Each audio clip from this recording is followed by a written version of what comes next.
I was actually surprised when you hit me up to do the podcast, just because we haven't really talked. Yeah. What, if you don't mind me asking, what made you decide to do that? Well, I mean, kind of a lot of people don't know me that well, I feel, and I was listening to the interviews you'd had with some other folks, and I was like, oh, this is fun. It sounds good. I like hearing it out. So I figured, hey, fucking, hey man, let me do a spot here. Yeah, people will definitely get to know you on this one. This is the emotional, sit on the couch, express your feelings podcast.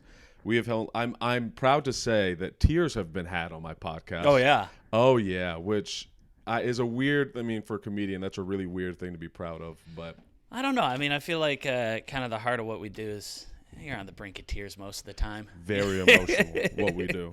How old are you? 33. Oh, okay. When did you start comedy? My 31st birthday. What? Okay. So it was. I had done a couple of little mics here and there. Mm-hmm.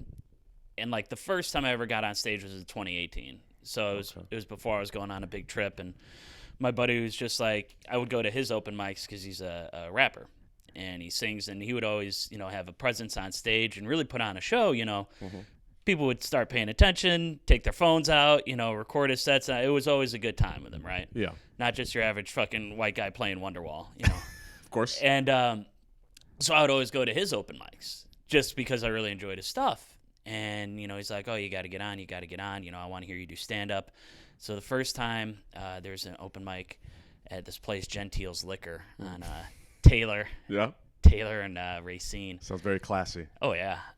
It's and they had an open mic in the basement. And it was an all-arts open mic. And I was like, hey, Rock, you got to, come on out here, do this mic. And he puts my name up on the list. And it was actually kind of fun. I was like, have your stuff going so I could at any time, back out. And so he had like a little backbeat going. And then there's a buddy of mine in the crowd who's a friend of mine's old roommate. And he's a music teacher. And so we would, when him and my friend were living together, like we would have jam sessions in the basement. What do you play? I quote unquote, I play guitar. I know. Some chords? I know some chords. Yeah, I haven't picked it up in a year. So, it's, but I really enjoy. Can you play the F chord? Yes. Okay, then you're a guitar player. I could do bar chords. There we go. Those are good.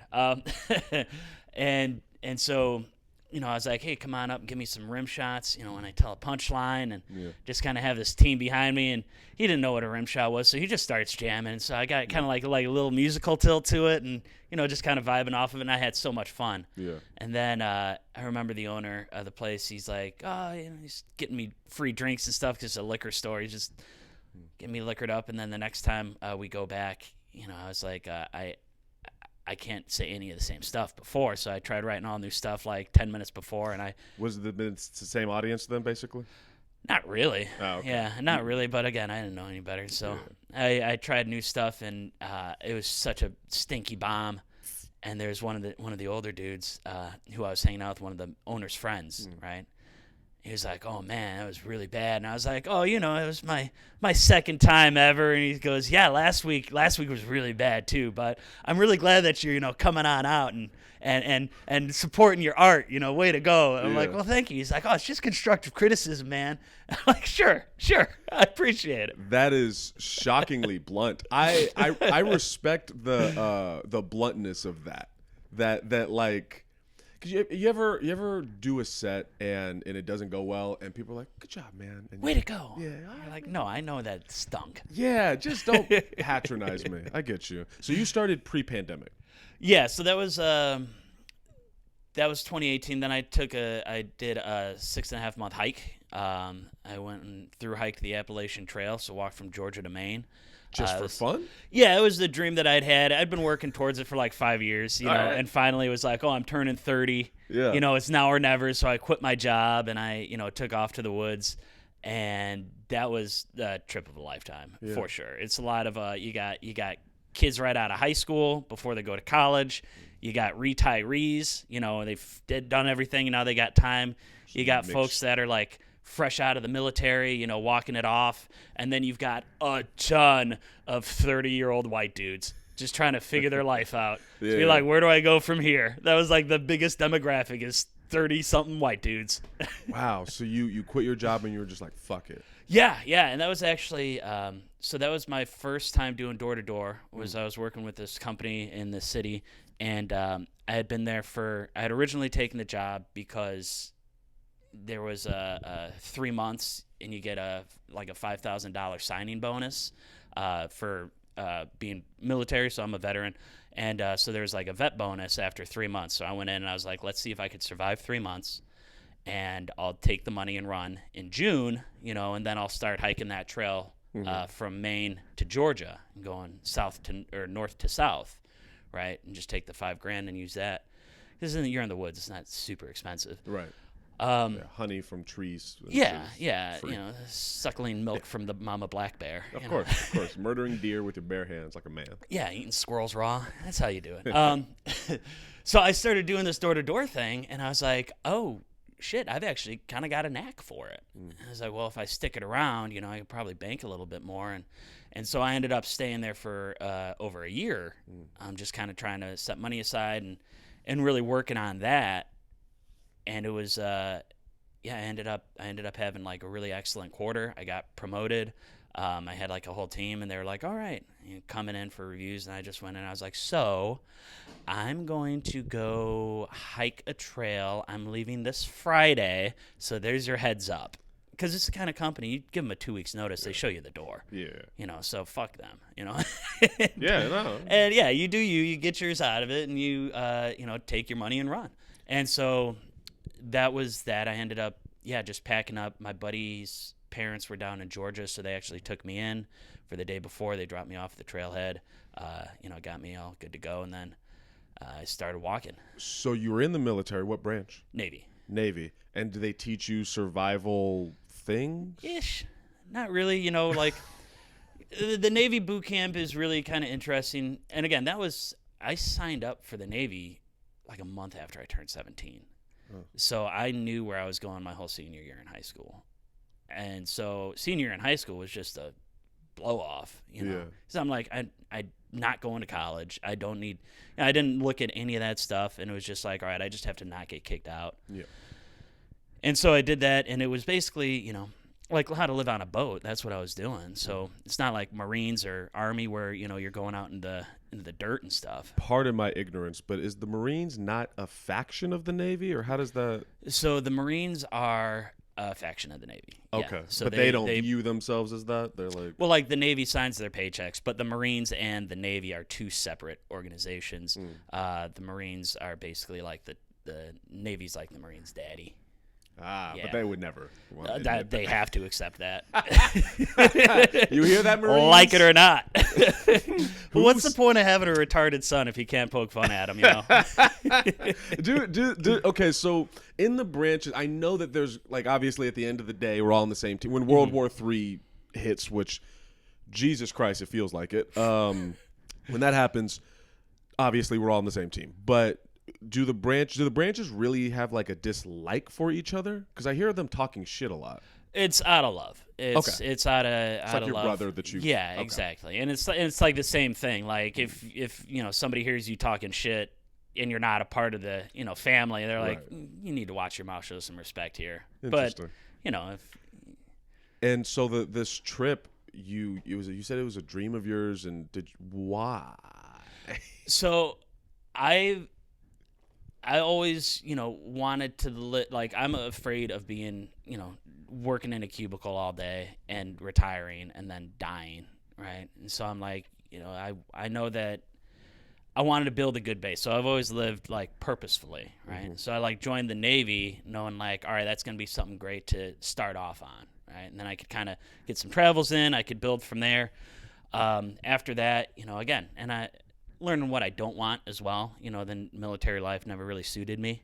It seems like a more active version of living in a cubicle. That's what I picture it as. Yeah, and it's very much, for me, I felt stuck because you're in a contract, and there are some pretty severe repercussions if you back out of that contract, right? Yeah. And so I spent, most of my early 20s just like, oh my God, get me out of here. I could literally be doing anything else with my life right now. I had a dream I wanted to live on a beach, right, and just live in paradise with my feet in the sand. So when I got out of the Navy, actually, I I delivered Chinese food for a while, and I saved up enough money to go to Honduras, and I became a scuba instructor. Well, dive master. So it's like a scuba instructor's partner, basically. All right. And lived on a house on a beach for a couple of months, and I realized, hey man, that ain't the life for me. Like, I do not handle sun well. Heat gets to me. And so I was like, oh, that's something, I learned that was a dream of mine my whole life. And then I actually did it, and I was like, oh, it ain't how it's cracked up to be. So now I can move on from that, I'm sure you're looking at my face and seeing my reactions. So, okay, here's where I'll start. One of the things I've been learning from all of this, from doing these podcasts and getting to know all these people, is I have a tendency to lean negative with my assumptions about people. And I'm really working on that. And I'm also realizing you're the first guest, or whatever I want to call it, that I don't know anything about. Like, I don't have any assumptions about you. So I am learning all of this very pure. And I wouldn't, this mentality you have of just kind of like, fuck it, I'll go do a thing. Did you get, were your parents like that, or how did you develop that? Well, I think I grew up in Bartlett, suburbs of Chicago, very, very boring. And again, like, growing up, getting towards the end of high school, I couldn't think of anything but get me out of here. Yeah. I got to get out of here. And then, so I joined the Navy, and I traveled a bunch, and I got to see a lot of the world. And again, near the end of that, I just couldn't help but think, just get me out of here. Just get me out of here, man. Like, I got itchy feet. I gotta freaking move. Yeah. And it's just kind of like again, like I want to live purposefully, right? And I always kind of think in my head, like, if I were to write a book about my life, would anybody want to read it, right? What you just said, live purposefully. Where did you learn that from? I don't know. It's just you're okay. It's just kind of something that's been there, I don't know if I did learn it from anywhere, if it just kind of came with the package. That's fascinating, dude. I say that because I have the similar itchy toes feeling, but I didn't have the balls to do what you seemed up until very recently, up until like 27, and even that, it was a tamer version of what you do. Like, growing up, I had that same, like, fuck this. I grew up in Riverside, California, and it's the desert suburbs. So it's probably the equivalent of where you grew up, except no water. Yeah. And I was always like, fuck, I want to get the fuck, I don't like this. But, the influences around me were just very negative and very, like, crabs in a bucket, pull you down. And so I just developed so much fear about taking those leaps. And I think that's where I'm wondering, like the environment you were around that allowed you to develop this. I don't know. I'm fascinated by that. Well, I think a lot of it came from, making that decision to join the Navy at a young age. Was that what was the moment you were like, I'm doing the Navy thing? I had never thought that I could do it. I was very out of shape, very, again, like, angry, youthful, just pudgy little dork. And I'm just like, oh, I'm never going to do anything, right? And that was, like, the kind of attitude I had. And then I get a call from a recruiter, and he's like, you want to blow shit up? And I was like, yeah. He's like, you want to shoot guns? I was like, yeah. He said, you want to join the Navy? I was like, I could join the Navy. Sure, why not? Sure. So I ended up meeting with the guy. That's the best pitch. And, I met with the guy. I signed up originally to be a special ops diver, which is, spec ops, so you got to be very physically fit for it, which, again, I wasn't. But, I joined a year early, and basically an early recruitment plan where, they tack off that year, gets tacked off at the end of my career. And, I kind of think about it like my parents were a little too supportive, because they were like, they had to sign off on it. And then I was like, they're like, oh, do you really want to do it? I was like, I'm going to do it when I turn 18 regardless. And they're like, oh, okay. And you Looking didn't back, I'm expect like, them you guys didn't want me to sleep on it or nothing? You're just like, okay, you know. Yeah. Write in your journal. Think about it for a little. Right, maybe consider your options. And I was like, Jesus. no, this is it. And so I jumped in wholeheartedly. But I wasn't, I never got in great shape. I was never able to I've never done a pull-up in my life.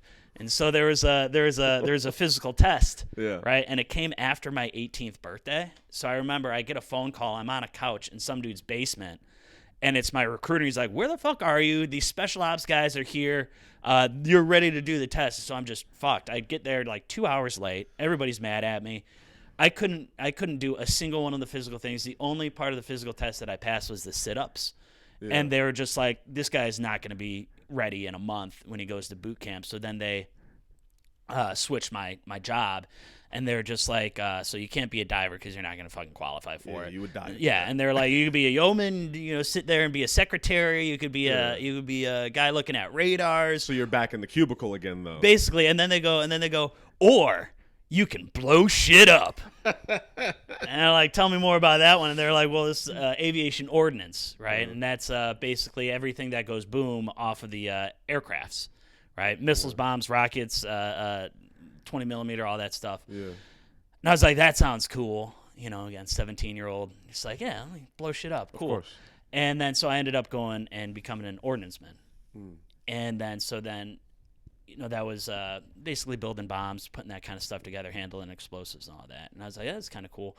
And then I forgot where I was going with that. But yeah, so. Well, I've noticed, I talked to Jason Vest. Do you know Jason Vest? I think so. It's Poopies McGee? Yeah, I've met him a time or two. So I talked to him. He's actually going to be, his episode came out today from last week. Yeah. And he also joined the Army early. And is there like a thing about Midwest people in the military? Is that like a normal thing? Do you know what I'm saying? Yeah. I mean, I think that's where most of the military comes from. Midwest? Like, I knew, a lot of, when you're in it, and you meet people from all over the country. A lot of guys from Ohio. And again, Ohio is the kind of place people are just like, get me out of here. Right, right. It seems like a lot of young people who are not bored is probably not the right word, but maybe need direction. Yeah, looking for something more. Right. Don't really see where they're going to be going from where they're at. And oh no, I was you say young people, and that's something that, now I'm 33 looking back. I look at an 18-year-old and I'm like, that's a child. Yeah. But then again, when I was 18, I was building bombs and I was on a deployment overseas and I was doing all this stuff, and it's just like, our military is run by children. It is powered by fucking 18-year-olds. There are it's mind-blowing. There are kids in the military who can't grow beards, I'd imagine. And that's, I mean, I still can't grow a beard, so I can't hold that against them. But it's, yeah, I know what you mean. I'm a substitute teacher, and I work with K through 12, and sometimes I'm in high schools, and I think to myself, like, imagining that person with a gun in like a year is so disturbing. But I mean, it's run so strictly, like you're safe, right? Yeah, I mean, for the most part, we do our best. They do their best to kind of boot out the dangerously stupid, but And then, so it seems like you've been on this journey for fulfillment almost. And if I'm trying to put together the Dan story. Yeah. All right. So, 17 years old, Dan decides he wants to blow shit up. Hoorah. And he doesn't do enough push-ups. So he ends up in a desk building shit that blows shit up. All right. And then eventually you get out of there and you go to Honduras. Yeah. And the logic there was like, I want to be at the beach. I want to feel like a kind of a breezy life. Yeah. And also, like, that had been a dream for a while. And it's like, I want to achieve my dreams, right? Because I look around and I see so many people that talk.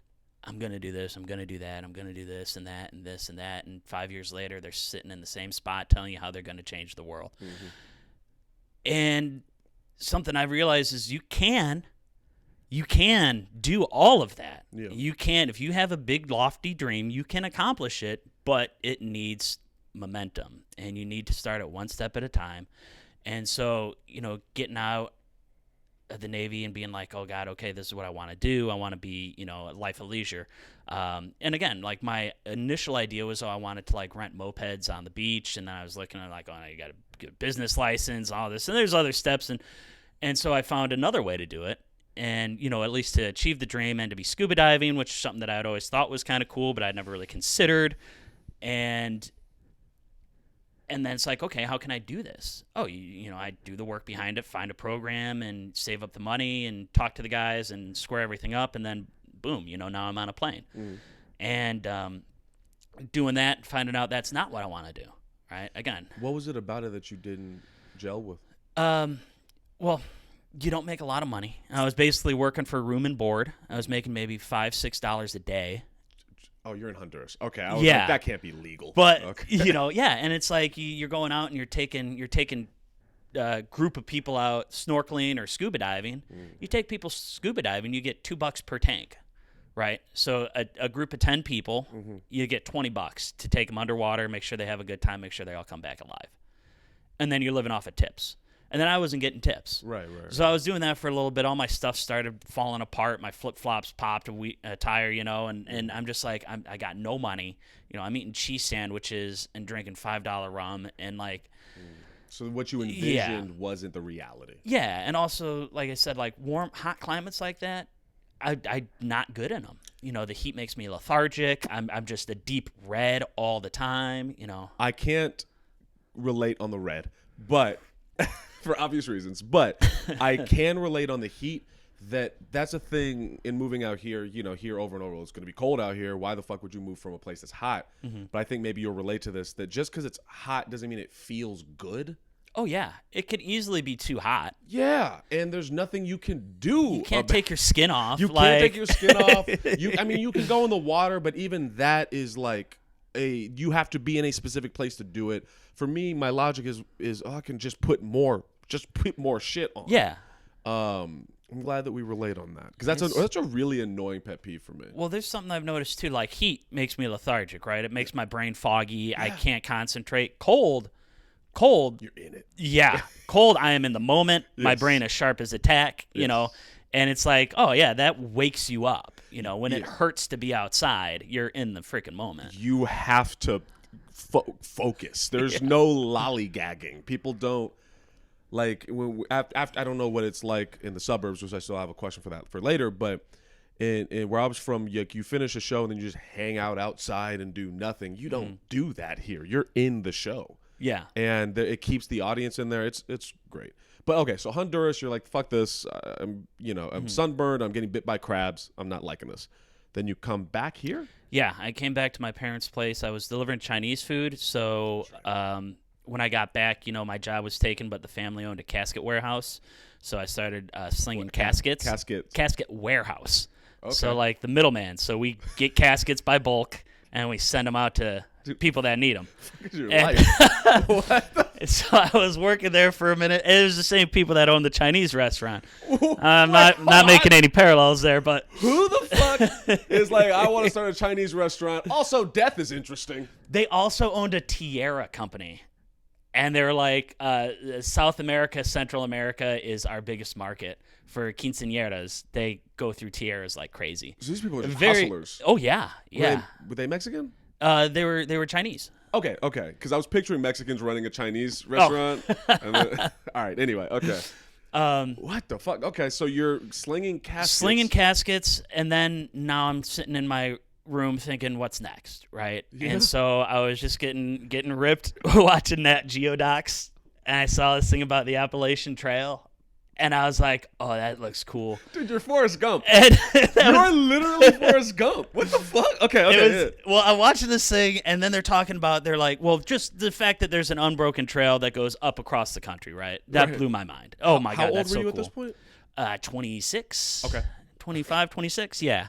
And again, like I just finished up the diving thing. I was like, well, that was my dream for so long, and now it's not. Mm-hmm. What's next? And the Appalachian Trail, they're like, there's people that thru hike it. Right, and that's people that in a year's time they start from one end, they walk to the other end, and they're like hundreds of people attempt it a year. Very few actually complete it. Mm-hmm. Right, like 20%. being in there, realistically, less than 20% that actually do it. But just that challenge really kind of spoke to me. And it was the thing like, can I do it? You know, like there's so many people that do it. It's their dreams for their life, and they do it and they fail, right? And I'm like, can I do it? Do I have what it takes to finish that thing? And that was very much motivator for me. Like, do I have what it takes? So again, I think it all stems back from me being like a fat little 16-year-old in high school. Like, I can't do anything. I can never do anything, right? That was my mindset. Now it's just like, I want to do this hard stuff to see, can I do it? So your motivation doesn't seem to be money at all, really. Like with the Honduras thing, obviously there was like, you left because of money in a lot of ways, but that's just because it's making it needlessly difficult to just live. Yeah. But this next dream of yours, while lifting caskets and getting buff, had nothing to do with money. It was just, I want to achieve a thing. Yeah. And then, okay, my mind goes into, how do I do this, right? It's like, okay, I could stay at, Silver Lake doing caskets, delivering Chinese food until I save up enough for it in a year and a half, 2 years, and then I could go tackle it. But then I was like, hey, that's needlessly difficult, right? Why not also take some steps? Okay, I got the GI Bill, right? So why don't I go to college first? Let's go to college first, get that out of the way. Interesting pivot. So that's when, and it was like, if I do this, when am I going to do it, right? Also, what is it like trying to convince people to buy caskets? Like, how depressing is that? Well, so first off, they sell themselves. That's fair. Second off, I wasn't that side of it. I was just in the warehouse, just moving stuff around. You luckily, were like, this one's really comfy for the skeleton. Yeah. When they, this is actually a little side story. So I did that, and then eventually my position at the restaurant opened up again. So I went back to delivering Chinese food, ran my car into the ground, discovered the Appalachian Trail. That was when I said, hey, I need to go to college. Okay. So then I went to UIC. I thought it was University of Chicago. I didn't know any better because, again, I never researched colleges. So I was like, this is the one that Obama went to. Yeah. So I had $50 to my name. I used it as an application. I applied to one school. I was like, University of Illinois in Chicago. Yeah, that's the one college in Chicago. Because I knew there was a college in Chicago, and I knew Columbia, but that's the art school. Right? So I'm like, I'll go to the college one. Right? And then it wasn't until I get accepted, I go there for orientation. I'm looking around, and I'm like, I don't think this is the same place I thought it was. There's no Obama plaques. There's no like old buildings. It's all new. It's in Little Italy. I'm like, people with face tattoos are walking in. Right. And I'm just like, hey, you know what? But I'm here, baby. Let's roll with it. And so I moved to Oak Park. Okay. And I lived there for a couple of years while I was going to school. And I'm still learning the geography. Is that north of here? It's west. So it's the very first suburb outside of the city. So it's like Austin and Oak Park border. Austin is west side Chicago. Oak Park is suburbs. Okay. And my buddy Matt, I got him a job at the casket warehouse. He ended up sticking around. And so he was slinging caskets, actually, like driving. He stayed there for a couple of years. So I'd be in Oak Park or at UIC or whatever, and he'd give me a call and be like, hey, man, I'm in the neighborhood. And he'd swing by, pick me up. I'd jump in the casket van and just make his deliveries with him. We just hit up the funeral homes and, get ripped and hang out. Yeah. So you're in college, you're doing all of that, and you finish college? Yeah. Finish college, and then you're like, okay, time to, and you're probably what, 29? Yeah, 28, 29. And what year was that? 2000? I think it was 2016 I graduated. Okay. And then you do the trail? So yeah, I was working at the Spirit of Chicago, which is the yachts, like the party boats at Navy Pier. Gotcha. So I've been working there for about 4 or 5 years. When I graduated, because I was working there the entire time I was in college. I saw a job off of Craigslist as a busboy, and I was like, that's kind of cool. I started working there. Every time you go to work, man, you're cruising on Lake Michigan. Right. It was so cool. Have you ever told this story to anyone out loud? Like the dots of it? I mean, yeah, usually, like when I meet a new friend or, if I'm going out on a date or whatever, it's like, what's your story? I just try and get it abridged because I talk about myself all damn day. Of course. You have plenty of things to talk about. Do people react the way, like you realize in saying this out loud, it sounds fucking insane, right? Like it's just one crazy thing after another. Yeah. I don't know. To be honest with you, sometimes I'm like, I feel almost like I'm bragging. No, It's like yeah. a lot of people like live boring ass lives, and I'm like, again living with intention. I never want to live that kind of life. Right. So I'm just like, I gotta keep moving. I don't view it as bragging, but I think part of it is because I do the same. I know I haven't said much about myself. I'll probably get to myself eventually, but I think comedians are just interesting people. Yeah. I can't wait to get to the comedy part of this this story, this journey, if you will. Okay, we're That's good. the furnace. Basements. Oh, by the way, there's no basements in California. No, We don't do because of earthquakes. earthquakes. Oh, okay. So we don't have basements because this shit could fall on us at any point. And basements are amazing and creepy to me. Yeah. They're like it's this. I don't know. There's something so land efficient about Chicago, especially the city, where every bit of space is utilized, even moving underground. I love basements. Well, that's kind of the cool thing about Chicago. Hmm. With the Chicago fire, it actually it had a chance to rebuild. Right. And so they built it with intention. There we go. And there you go. And now it's a grid. There's no wooden buildings allowed within so many radius, and They learned a lesson. they learned a lesson. One of my favorite stories is that there's this tower by Navy Pier, and there's this rule that you can't build west of Lakeshore Drive or east of Lakeshore Drive, right? Yes. Okay. So on that side, you can't build anything there, right? You got this unobstructed lakefront, but there is a tower that is there, and it's I forget the name of it. Whatever, not important. But it's built. Technically, it's built on trash. It's built on an island of trash from the Chicago fire that was pushed into Lake Michigan that created an island. So they're like, it's not on Chicago. It's on the trash island. They're like, yeah, we'll let it go. I love this city, by the way. Yeah. This is an amazing city. Okay. So you finished college. You are going. So finished college, spent a year. After I graduated, I got promoted to a management position on the restaurant. Okay. And so I did that for a year, ended up having a falling out with the corporate and left. And then that's when I found the door-to-door place. And that's when I was like, all right, let's see if I could survive the 3 months and take the money and run. And then I ended up sticking around for over a year and doing that. And as you were getting closer to your goal, pandemic was starting to This was 2018. Oh shit. Okay. Time is so weird post 2020. So you're doing the door-to-door thing, and then what happens? And then I decided, all right, it's time to do the hike. Okay. And so, like I said, I got promoted, all this. I go in, I quit my job. I buy a bunch of hiking equipment because I'd never hiked a day in my life, and end up hooking up with my buddy's parents. They drop me off at the trailhead, and I start hiking. And that's in 2018. 2018, yeah. Now, with this logic, I know you were thinking of with intention. Did you have any intention post the hike?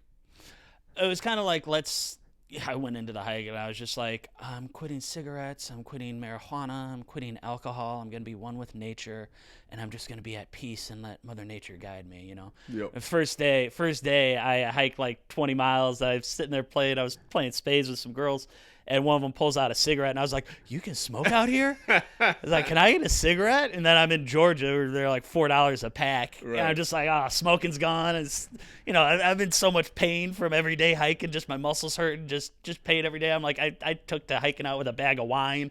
So I drink that in my tent, and then fucking as soon as I found some weed, boy, howdy, was I on it. So it's so funny how you can intend to make a big move and be like, in my head I'm gonna be so zen, I'm gonna be an evolved version of me. Same shit happened to me when I moved from California. In my head I was like, I'm gonna get here and I'm gonna be the funniest guy, everyone's gonna love me, I'm gonna be present and enjoy every little moment.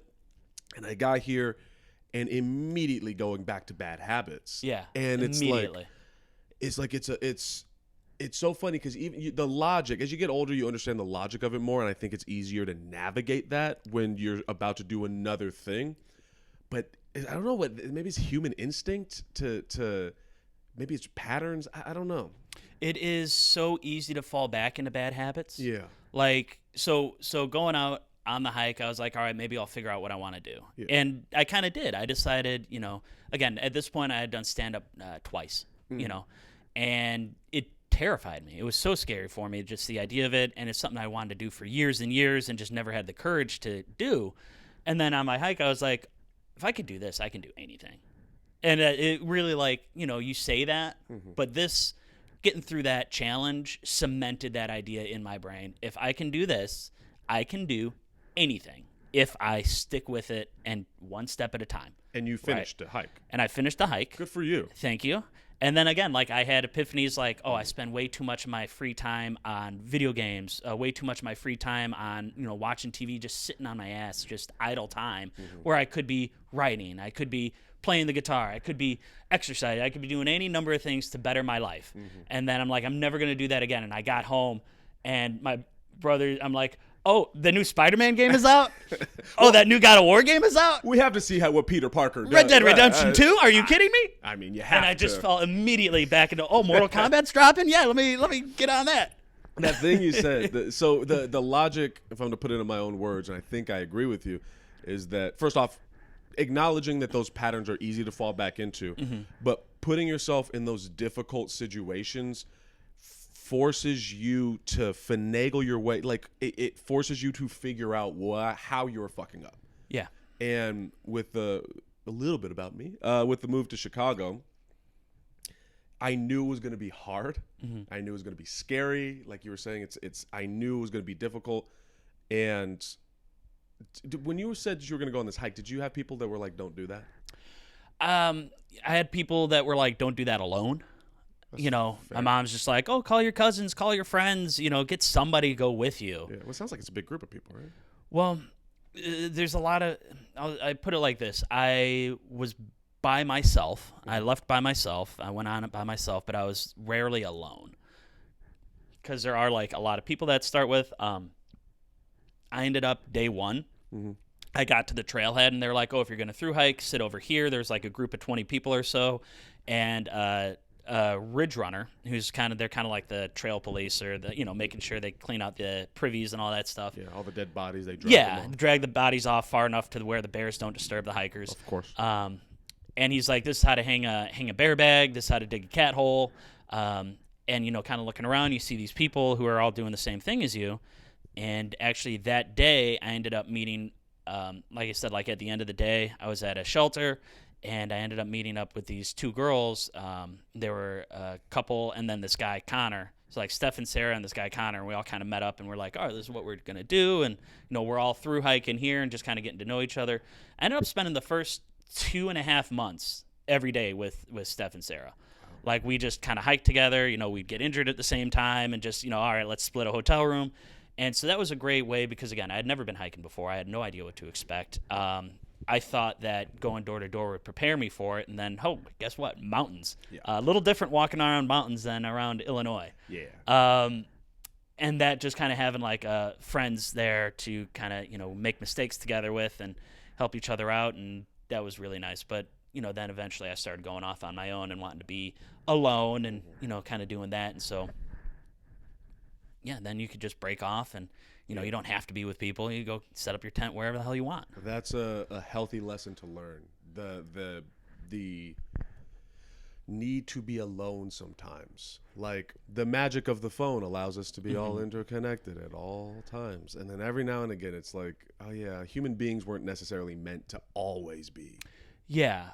I broke several pairs of headphones on the hike, right? And just, in the rain and whatnot. And so there's a period of 2 months or so where I was just hiking without anything. No music, no podcast, just me and my thoughts, right? And there's another guy comes up and he's like, you don't listen to headphones? I'm like, yeah, it's just, he goes, how do you deal with that?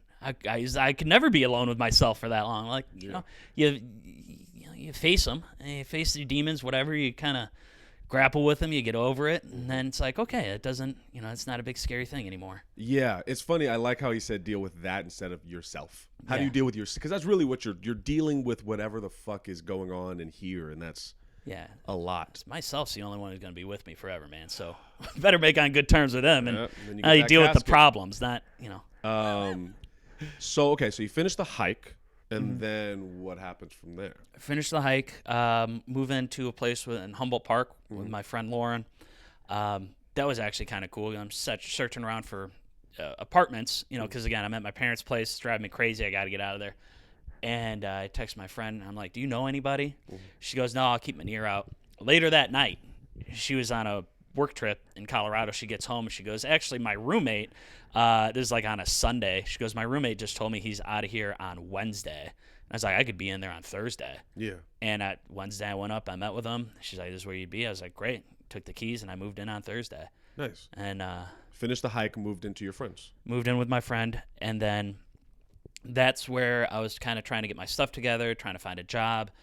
And then I was turning 31, right? What year was this? This was 2019, Okay. right? So I finished the hike, turned 30 on the hike. That was like my whole thing. Oh, I want to, be 30 in the woods and transcendent. Yeah. And then rashes. My knees just hurt more.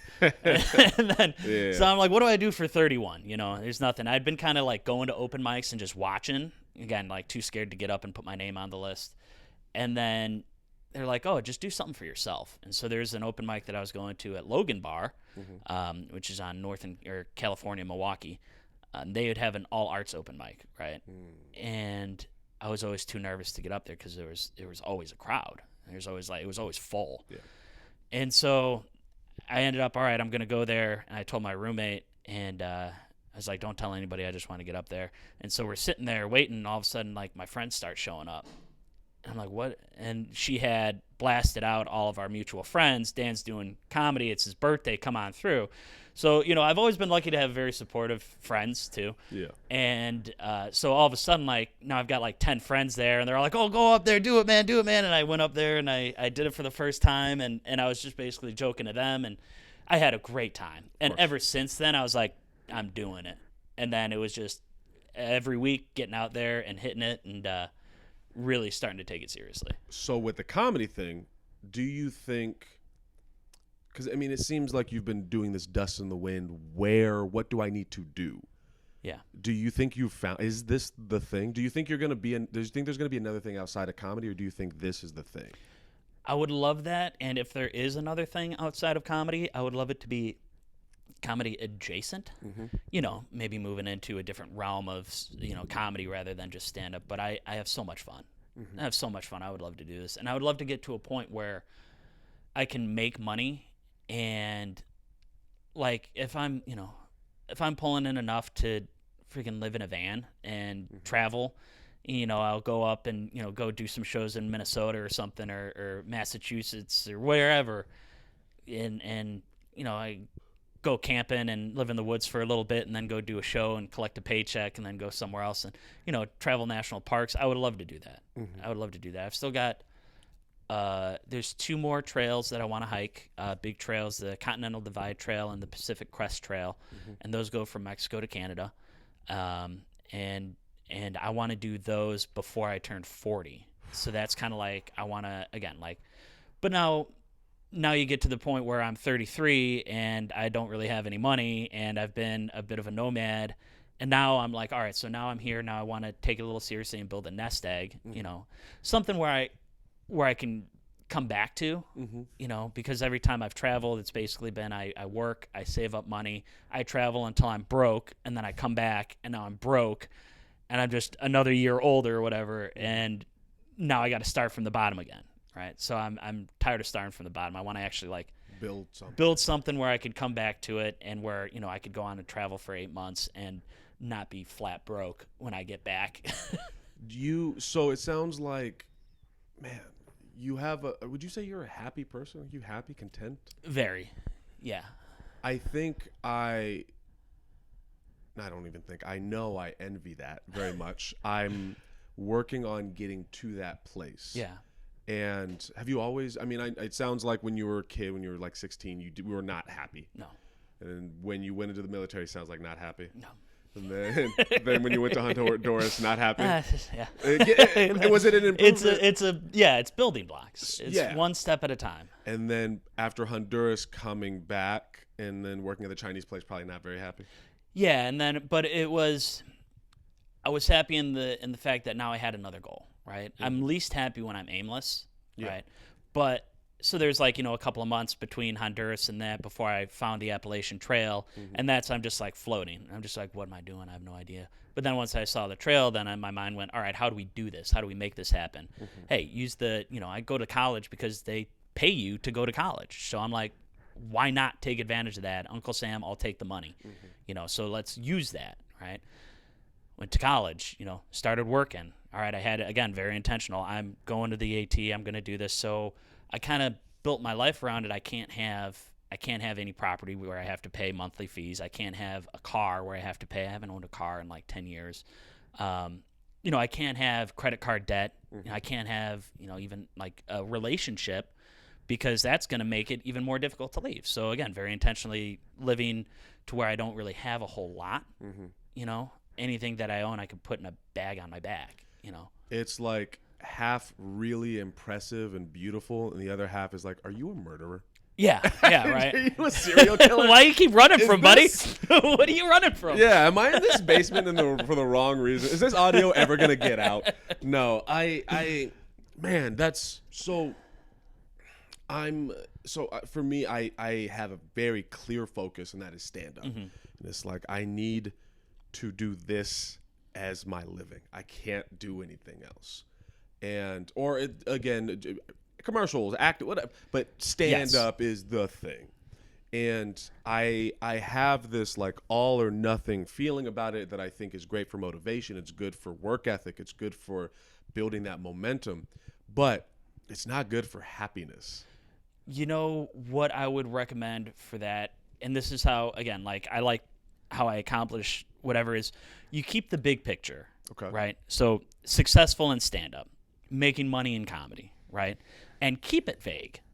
Okay. Because whatever you have in your head will never be. It ain't going to be it, baby. It's going to take longer. It's going to take different paths. And that's the fun of it. Yes. That's the fun of it, is you don't know what's going to happen, right? And you don't know who you meet today will affect your life in 5 years. I did my first headlining set at Harry Carey's at a restaurant, because I worked there, and the GM was friends of mine from when I worked on the boat, and now she's the GM at Harry Carey's.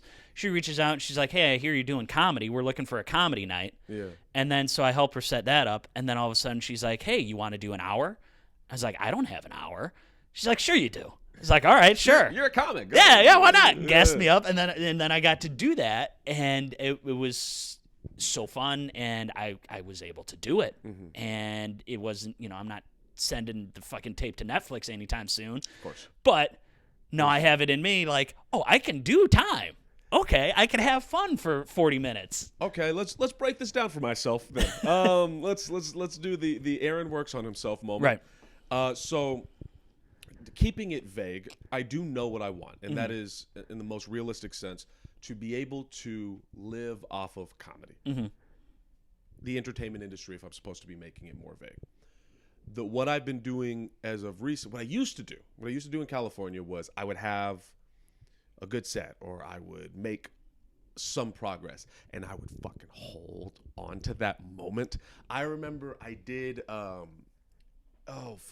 drove up to the Grapevine. Have you been to the Grapevine? No. So California's fucking huge. Yeah. And there's this place where as you start going more north, it's nothing for hours and hours and hours, and that's the Grapevine. And then you get up to the Bay Area from Southern California. And so I drove up a good 6 hours both ways to do, I want to say it was about 20 minutes, and I got paid not nearly enough to match the gas. Yeah. And I did well, and I felt like like that makes you feel like a comic. And I'm driving back, and I record, like I've been documenting all of this for about 5 years, 5-6 years now. And I was super excited, and I was like, I'm going to hold on to this. This will last me for a month. This little bit of happiness. And then a good 48 hours later, I was upset about something. Yeah. And now what I've been doing out here is like, all right, I have a good set. Enjoy this. Tomorrow you're not going to have this, and that's okay, because there's going to be another thing. You have these ups and these downs, and just try to ride the wave of it. And I think I'm getting better at it, but it's still a process. And I'm realizing I've gone all over the place, and I don't know what the fuck. Wait, what were we trying? We're trying to develop how your path to get to where I need to be, but have fun and enjoy myself along. You have to be, yeah. That's the hard part. It's frustrating because I'm improving on it. I know I'm improving on it, but I still have so much further to go with just enjoying it. Mm-hmm. You know, like it doesn't seem like you have an issue with being flat broke. No. I don't know any other way, man. I'm so fucking in debt and frustrated. Like I this morning I was talking to a friend and she was like, I was telling her about some job opportunities and she was asking me. Immediately started feeling anxiety. I was like, yeah, but what if I don't get it? But what if this? What if that? What if this? And I was like, I need to stop talking about it because as soon as I keep talking about it, I'm gonna dig myself in this hole. Mm-hmm. And it seems like even the discussion of it doesn't freak you out. Well, that's you made a keyword, in debt, right? Mm-hmm. That's something that I try and avoid, right? When I finished the trail, I was in a lot of debt because I ran out of money like in September, and then I hiked another month and a half, and then I didn't get a job until that January. So I was living off of credit cards, right? So I was in a lot of debt at high interest credit cards, and that was so stressful. I got a job that I hated. I was working in logistics. It was a nightmare job. I was getting paid bupkis, and I was just working my ass off, long days, not getting anything. And that's when I ended up working at Harry Carey's. There was a period of like 3 months where I didn't have a single day off. I would work Monday through Friday. Friday nights I'd go to the restaurant, work Friday night, Saturday, Sunday, and then Monday through Friday for my job for months, just treading water. And it wasn't until I ended up getting some low interest credit cards, getting my money over there, where I was able to take a breath. And that was relaxing. And that's why, because like I said, like I hate feeling trapped, and being in debt is just a trap. I think that's what it is. I also hate feeling trapped. Yeah. I hate that feeling. Being in debt, I agree, is a trap. And I think what's frustrating about this trap is getting the fuck out of it. And it's so hard. Yeah. Like, it feels like our country, everyone's getting on his soapbox, America, man. But it feels like our country is built in such a way to trap you and make you think you are free. I fucking hate when I hear things like, freedom ain't free. It's like, shut up. No, like it's something manipulative about that. And I don't know how to put it into words. And this is not to besmirch the military, but it does feel like it's dark. Our country is really dark. Well, I was just thinking about it too, right? We were talking about those kids, right? 18, 19-year-old. Yeah. In the military, going boots on the ground, guns in hands. You know how much those kids are making? Do they make money? I thought you were like a slave. Like $27,000 a year. Oh my god. Oh, but if you go into a battleground, you get an extra $300 a month hazard duty pay. Yeah. Oh, really? Cool. So you're getting PTSD. You're getting just physically, mentally destroyed for a pittance. And then we've got a military budget that's just so grossly overinflated. And guess what? It ain't going to the people doing the fucking work. It's going to the contractors and the fucking. It is not good. The fact that you were in the military, and this goes with Jason too. The fact that you were in the military and that you could be in debt now is insane to me. Oh yeah. Because when I talk shit about the military, it's not the people it's not the guy with the gun and the helmet, of course, yeah, in the canteen or whatever. It is the mentality of it where I say to myself, like, I want that guy to go, I want the jarheads to go out there and do the thing I'm afraid to. I'm not going to do that. I'm not that guy. Look at this goddamn baseball shirt. Like, I'm not the fucking guy. A pocket in it. I know. I have this faded. I'm pretty sure I got this at the Goodwill, and I'm not that guy. Yeah. And I think that if our logic here, capitalism, man, if the logic is you are doing something high risk or requires a lot of skill, you deserve to get paid more. 100%. And it's not how it works. And now I'm making myself angry. So and it's not. And you know what? Those kinds of issues, they do bother me. I hate that we spend so much money on our military, and yet our military people are broke. Yeah. And when you're in that position, when I was 18, I was making $27,000 a year, which was more than my friends who went to college. So I felt like, I got to fucking, I'm making some money. Yeah. And then you look back at it and you're like, Jesus Christ, really? That's what you were putting your shit together for? That's what you're putting your, safety on the line for? And it's a very gross system how we've got it. The military industrial complex, which no need to get into, but Yeah. it's a machine that's on its own now, and it's almost out of control. Two military questions. Yeah. First one is, are the people that you were working with in the military, were they brainwashed? Were they thought to think like, oh, I'm fighting for the freedom? I'll tell you from my experience, I was very much, I hesitate to say brainwashed, but I was very much oorah. Really? I was, my whole, like that year where I was 17, my senior year in high school. Blowing shit up, I don't baby. know how people tolerated me. Yeah. I was very straight edge. My friends would smoke pot and I'd be like, poo, looking down at my nose on them. Yeah. And like, I'm going to go be an officer and this is going to be my life. And then throughout boot camp, I was very Joe. This is everything, and again, like I'd get home and people were like, man, you are obnoxious to be around. And I'm just like, oh yeah. And then it wasn't until like probably my first deployment where I started to, the blinders start coming off and I'm like, what am I doing with my life here? What are we doing here? And then it was, the last year for sure, it was just like, God, just get me out of here, And so I was very much going into it, all about it. Yeah. All about it. Drinking the Kool-Aid. For sure. And, some people, God bless them, they never get out of that. And we need those people. Yeah. Yeah.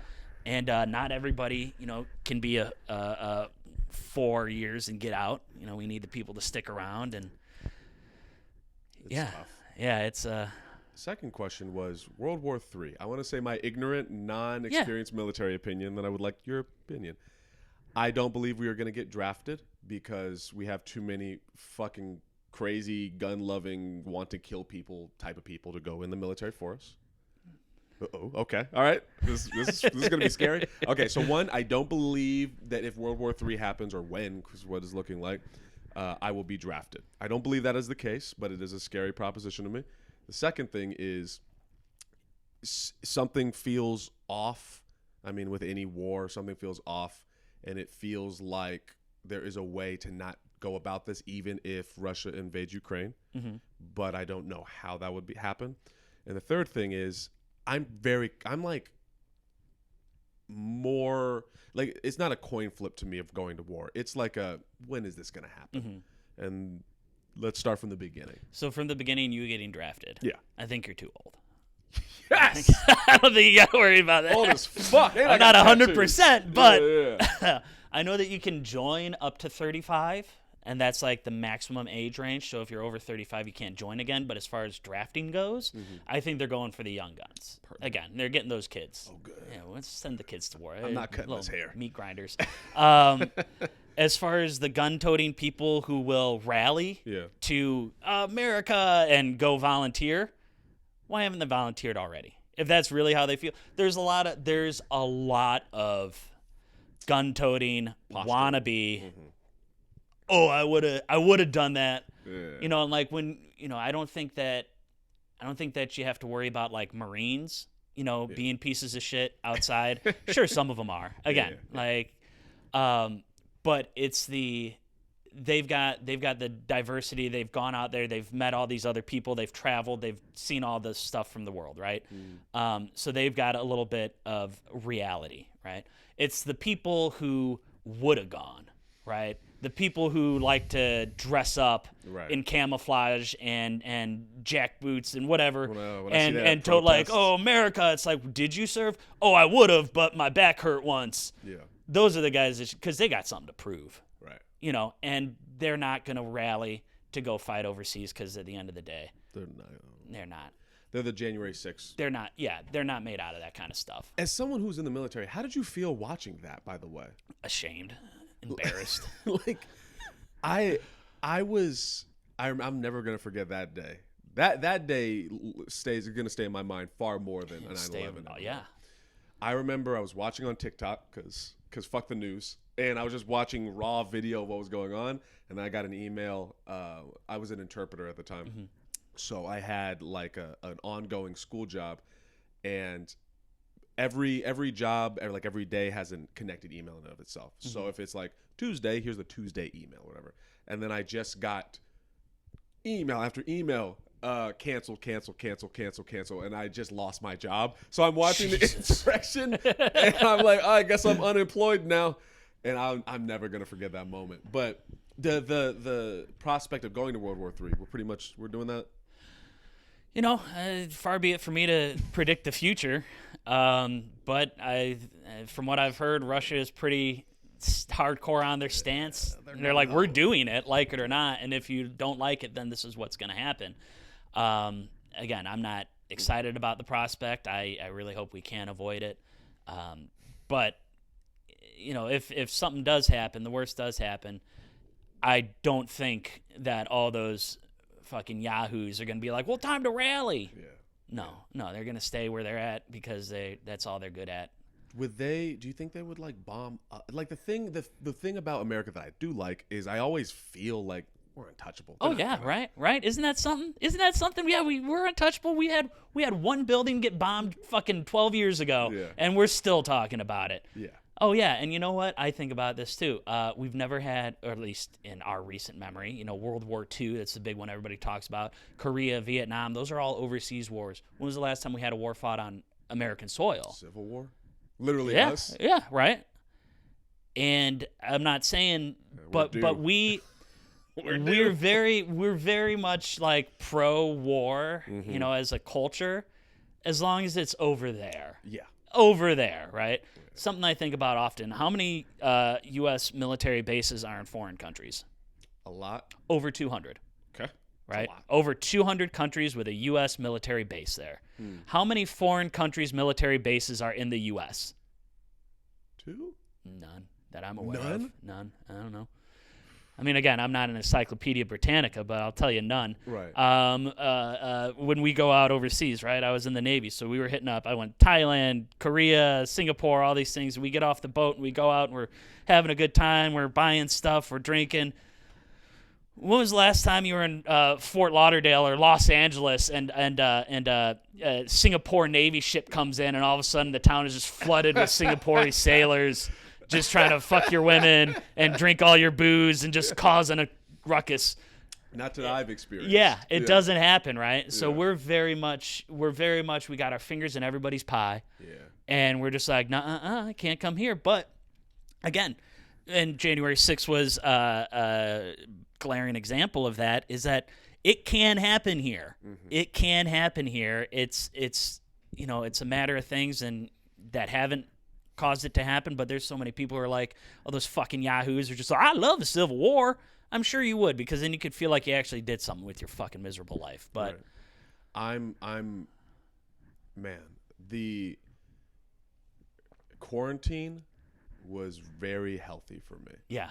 I don't know what it was like for you, but one of the things it has done for me is I view this country. I never really was a fan of this country for a lot of very obvious reasons, but I didn't realize how shaky we actually were. Oh yeah.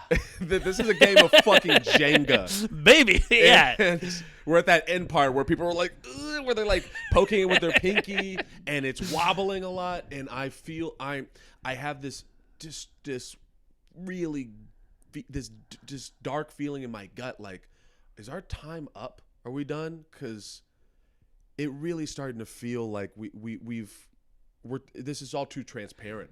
How fucked up we are. Well, and you got to think about it. Historically speaking, every superpower fails. Eventually, right? Could we be in the end times of America's authority? And possibly. Yeah. Another thing I was thinking about too, and I was just thinking, we're so tolerant as a country. Like President of China could get on and be like, hey guys, so we're taking over and there's not even going to be a war because due to your capitalism, you've sold your country to the highest bidder. So we actually own the land under your feet. We bought everything because your fucking elected representatives sold the country for fucking pennies on the dollar to pad their own pockets. Right. All these high rises going up are being built by Chinese companies, and are they really? I don't know. I'm talking out of my ass. You sound very confident. I'm sure a lot of them are. Yeah. And this is how it starts. This is how it starts, man. And I was looking at something like private oil companies own more land in the United States than the Louisiana Purchase. and they just set aside. They're not using it for anything, but our government has sold our land to the corporate overlords. What happens when, the supply chain breaks down and stuff? Well, it's bedlam because we've only got 4 choices. You go to Walmart or Whole Foods because we've allowed them to destroy the local economies and all the mom and pop shops. I think, and people are like, oh, but convenience. Fuck your convenience. Maybe I need to go. Maybe we'd be better off if we had to go to a store for food, had to go to another store to get your nails and your screws, had to go to another store to get this and that, because then you got, that's 10 business owners who are now, again, money in the middle class, but we just out of convenience, we gave it up. Right. Like, you're not putting all your eggs in this one disgusting basket. Oh, yeah. Yeah. If Amazon fails, fuck Amazon. Fail. Yeah. And just cannibalize those pieces of shit. I'm going to use that clip. All right.